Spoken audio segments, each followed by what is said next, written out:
Berlatar di negara Amerika, kisah dimulai dengan memperlihatkan seorang pemuda bernama Ray yang sedang dalam perjalanan bersama ibunya menuju kawasan markas militer. Tujuan Ray ke sana adalah mengikuti sebuah perlombaan bernama Long Walk yang menjanjikan hadiah uang tunai yang amat besar dan satu bonus tambahan, yaitu apapun keinginan akan dikabulkan, apapun. Nampak ibunya yang sebenarnya kurang setuju karena nyawa akan jadi taruhannya, tapi Ray tetap ngotot untuk ikut perlombaan itu dan kita belum dikasih tahu apa alasan dibaliknya kok Ray nampak yakin untuk mempertaruhkan nyawanya. Be a good boy, okay? Okay, I will. It's gonna be okay. I'll see you in a few days. Okay. Alright. Setelah sampai di lokasi, Ray berkenalan dengan beberapa peserta lain yang bernama Peter, Stebin, Hank yang merupakan keturunan Cina, Baker yang penuh sopan santun, lalu Gary dan anak muda bernama Curly. What's your name? Curly?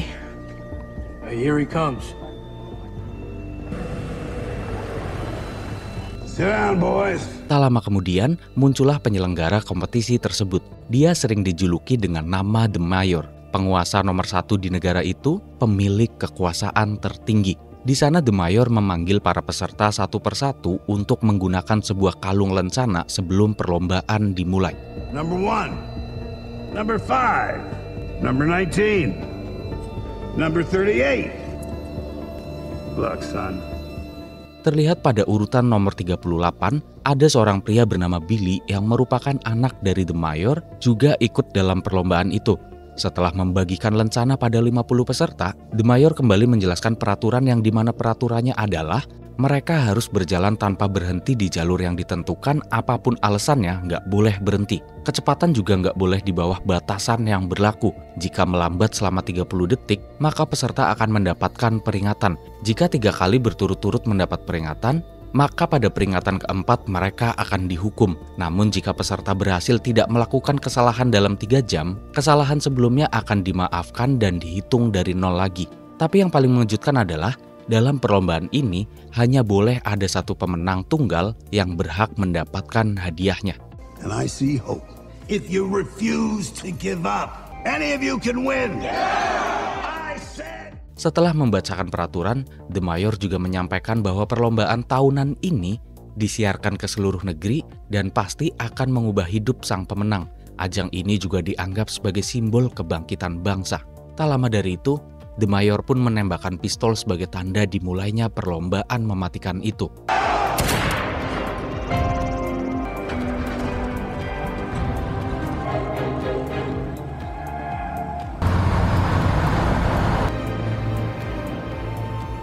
Saat perjalanan dimulai, mereka pun diiringi oleh kendaraan-kendaraan militer di sampingnya. 5 mil pertama mereka nampak masih menikmati perjalanan itu. Mereka ngobrol, makan sambil jalan, bercanda-canda sambil mengatur kecepatan berjalan yang ditentukan oleh jam di pergelangan tangan mereka. Tak lama kemudian, tepat di atas jembatan, ada seseorang peserta yang tali sepatunya lepas dan juga ada kerikil di sepatunya, sehingga ia berhenti untuk membenarkan tali sepatu. Disitulah dia mendapat peringatan dan ketegangan pertama dalam perlombaan ini terjadi. I got a rock in my fucking shoe. Holy shit. Second warning. Fuck, he's still fucking down there. Third warning. Dumbass. Setelah kepanikan pertama itu, sambil berjalan mereka mulai lumayan panik. Di sanalah mereka saling bercerita alasan-alasan kenapa bersedia mengikuti perlombaan dan mempertaruhkan nyawa mereka. Jadi gini lur, sambil mereka jalan karena filmnya emang jalan terus, saya akan jelasin alasan-alasan di baliknya. Mungkin ada yang kepikiran aneh amat orang kok mau ikut perlombaan di mana peluang kemenangannya berarti 1:50. Ternyata para peserta yang ikut perlombaan itu bukan hanya tentang hadiah, tapi juga ada kehancuran mental yang mendorong mereka ikutan. Mereka adalah kumpulan orang yang ngerasa hidupnya udah hancur, buntu, gak ada jalan keluar, dan daripada bundir, mereka memilih ikut sebagai pertaruhan terakhir mereka. Bahkan ada yang ikutan karena saking miskinnya dia selalu khawatir akan bagaimana hari esok. Karena hal-hal kefrustasian seperti itu, mereka pada kepikiran buat ikut lomba aja daripada mati sia-sia. Mungkin ya kalau di Indo juga bakal banyak yang ikut, yaitu korban-korban perjudian. Intinya ya mereka ngerasa hidup nggak ada gunanya, kumpulan jiwa-jiwa yang putus asa rela mengambil resiko gila demi satu kesempatan. Seberapa kecil peluangnya? Yang jelas mereka ingin lari dari penderitaan hidup mereka masing-masing. Penderitaan yang mereka alami juga penderitaan hasil dari negaranya yang mempunyai sistem kekuasaan penuh, darurat militer, semua masyarakat menderita. Siapapun yang berbeda pandangan dengan negara akan dihanguskan. Karena itulah mereka memutuskan untuk ikut daripada hidup terus menderita. Singkatnya setelah saling bertukar cerita, kini perjalanan makin panjang hingga pada titik 17 mil atau sekitar 27 km, seorang peserta muda bernama Curly mengalami kram. Disitulah kepanikan benar-benar terjadi karena pada titik itulah kematian pertama tercatat. Keep walking. You with us. You with us. Come on, keep walking. Okay, good. Okay, good. All right. See this? Come on, stick with me. Stick with me. That's it. Keep walking. 1, 2, 3, 4. That's Keep it. You walking. got it. Come on, Curly. It's just you and me. Come on. Warning, number 7. Third warning. Oh, that ain't fair! Yes, stop. Let's go. Keep moving. Melihat kejadian itu, para peserta mulai ngerasain panik yang sebenarnya. Mulai timbul rasa nyesel udah ikutan. Ada yang sedih, tapi juga ada yang senang karena peserta semakin berkurang. Must have some medical shit he didn't report. Fuck this shit. Di tengah kerasnya perlombaan, nampak ada gadis kecil yang mendukung Ray dan menunggunya di seberang jalan untuk memberinya semangat. Dan di saat itu juga, ada peserta kedua yang mendadak kejang-kejang mulut berbusa karena tak bisa lagi menahan kelelahan. Second warning.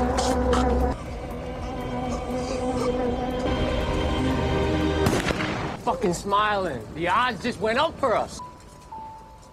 Setelah kejadian itu keadaan makin panas karena mereka merasa kematian juga dekat dengan diri mereka.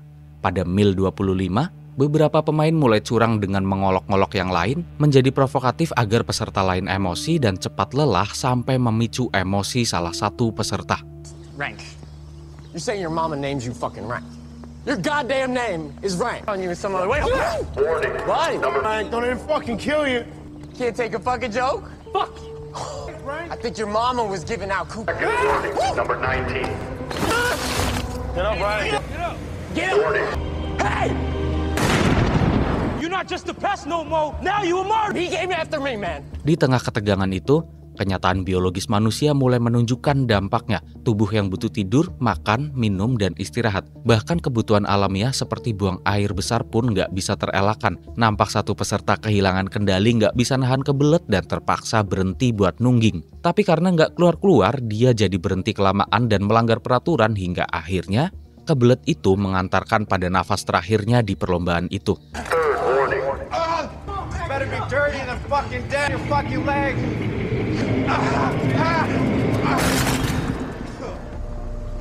Oh my God. Singkatnya pada mil 35, langit mulai gelap dan di sana Mayor mengingatkan bahwa keadaan malam akan memperberat kondisi. Benar saja, saking lelahnya saat tengah malam, Ray sempat tertidur sambil berjalan hingga dibangunkan oleh Gary. Tapi karena melakukan pelanggaran, di situ Ray mendapat 3 peringatan. Artinya jika mau selamat, maka dalam 3 jam ke depan Ray nggak boleh melakukan pelanggaran sampai kesalahannya terhapus. Nggak cuman Ray, di momen itu juga banyak peserta lain yang telah mencapai batas kemampuannya hingga mengakibatkan pelanggaran massal yang terjadi. Peserta pun berguguran. Marty, you were gonna die on this hill. Maybe more than that. Number 8. 28 total. Number 41. You're gonna fucking die tonight, Garrity. I can fucking feel it. You're gonna fucking give in, aren't you? I feel faint. Top of the hill. Tapi beruntungnya dalam keadaan yang chaos itu di mana Gary terus-menerus melakukan hal provokatif agar Ray emosi, di sana Peter mencoba menenangkan Ray dan lebih baik mengabaikan omongan si provokator. You're gonna fucking give in, aren't you? Put your canteen over your head. Keep one foot in front of the other. That's it. Singkatnya hari mulai terang dan kini sudah mencapai 59 mil dan menyisakan 18 peserta saja. Nampak ada seorang pria yang berkacamata yang akan segera menyerah karena pergelangan kakinya yang tak memungkinkan lagi. Baik. Warning. Warning. Third warning. Setelah itu perjalanan pun mulai berubah, di mana yang tadinya saling bersaing, kini saling tolong-menolong, saling menguatkan. Mereka berpikir jika mereka datang ke sana karena alasan hidupnya nggak berguna, kenapa mereka tak melakukan hal berguna di detik-detik terakhir mereka hidup. Mereka pun makin solid, tak peduli soal kemenangan dan melanjutkan perjalanan. Tak lama setelah itu, saat perjalanan telah mencapai 100 mil, si mayor memberikan selamat atas ketangguhan para peserta. Tapi tiba-tiba salah satu peserta yang udah nggak kuat nekat lari dari lintasan sampai pada akhirnya dieksekusi.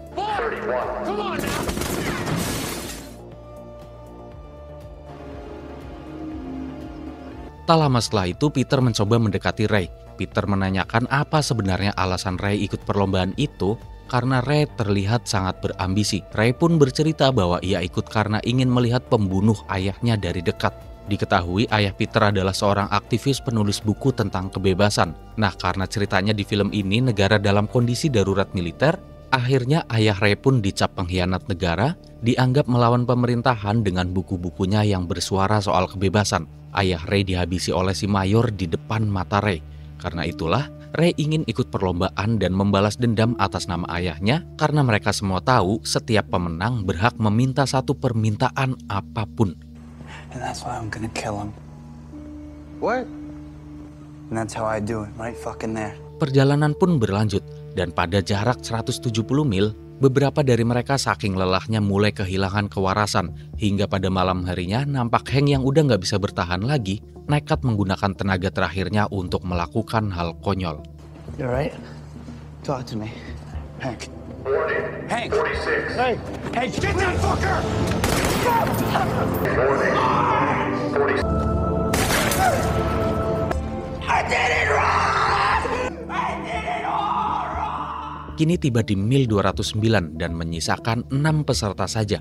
Kecepatan jalan masih diatur, tapi kewarasan mulai hilang. Penyesalan mulai semakin dalam, berhenti pun sama dengan mati. Bahkan saking frustasinya, Gary memilih berhenti dengan cara melukai diri.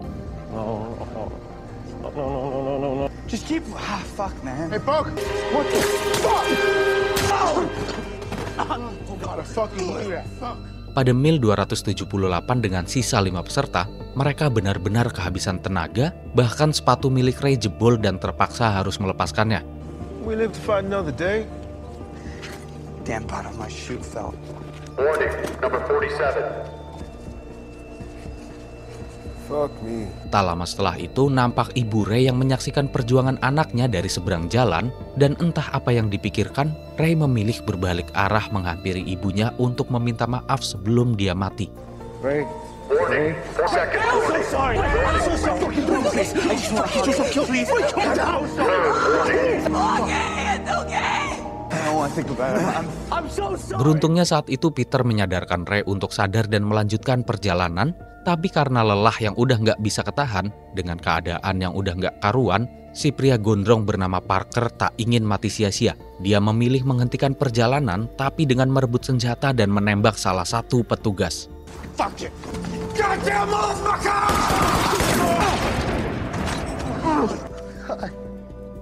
Pada malam harinya juga nampak si Arthur yang tak bisa melanjutkan perjalanan. Ia memilih meminta tolong pada Ray dan Peter untuk memberikan kalung lencana yang ia punya kepada neneknya sebagai permintaan maaf. Give this to my grandma. You make it. Of course. Okay, promise me. Promise me. I promise. Promise. Warning.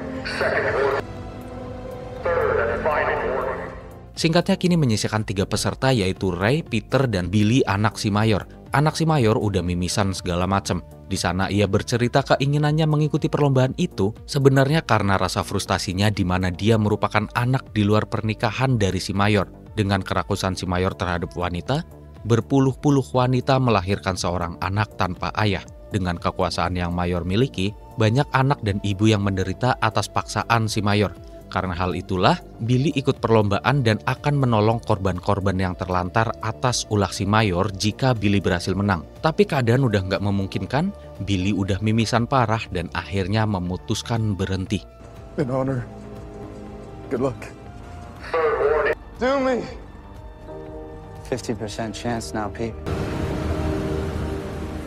Kini perlombaan hanya menyisakan Ray dan Peter. Di tengah kerumunan di mana itu adalah garis akhir yang ditentukan, tapi kalau masih ada 2 peserta, maka mereka harus melanjutkan perjalanan sampai ada yang kalah. Di sana tiba-tiba Peter berhenti menunduk dan berniat memberikan kemenangan untuk Ray saja. What are you doing?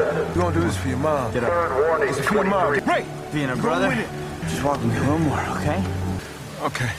Tapi nampak Ray kembali membangunkan Peter dan memaksa melanjutkan perlombaan. Tak lama saat Peter udah mau jalan, ternyata Ray malah mengorbankan kemenangan untuk Peter. Hey, what you do? Ray! I can't. Get the fuck off! Ray! Hey! May God reward your bravery.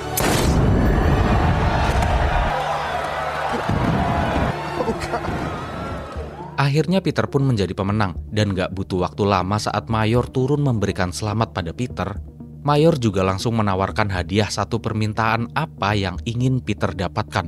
Gak neko-neko, Peter cuma minta senjata yang dipegang oleh petugas di sampingnya, dan di sana Mayor pun langsung menuruti permintaan itu. Dan gak disangka-sangka ternyata Peter meminta senjata itu untuk menembak si Mayor karena dia ingin perlombaan tak manusiawi itu dihentikan, dan manusia di balik kekuasaan yang otoriter harus dibasmi. Put the gun down. Put the gun down. Don't throw it away. This is for Ray. Buat kalian yang bertanya-tanya dan mikir kok film gak masuk akal ya? Kok ada ya yang mau ikutan perlombaan kayak gitu? Film ini tuh sebenarnya adalah bentuk sarkas atas pemerintahan negara yang gila, berkuasa sepenuhnya dan semua rakyat tertekan. Seperti saya bilang di awal tadi, karena negara sedang dalam darurat militer, si Mayor penguasa tunggal yang gak bisa dibantah, suka seenaknya mengambil kebijakan. Jadi banyak orang yang mau ikut karena hidup sebagai masyarakat akan lebih menyakitkan daripada ikut perlombaan. Maka dari itu, para peserta lebih memilih mati di perlombaan daripada harus hidup menjadi masyarakat dengan kekuasaan otoriter si Mayor. Contohnya ayah Ray yang bersuara malah dihabisi, Billy yang mengungkap bahwa si Mayor memanfaatkan kekuasaannya untuk menindas perempuan tanpa tanggung jawab, dan Peter yang muak dengan perlombaan tahunan itu, muak dengan kekuasaan yang salah kaprah. Dari sini kita jadi tahu, satu-satunya cara menumbangkan kekuasaan yang gila adalah berjuang dan membasmi akarnya. Film pun selesai.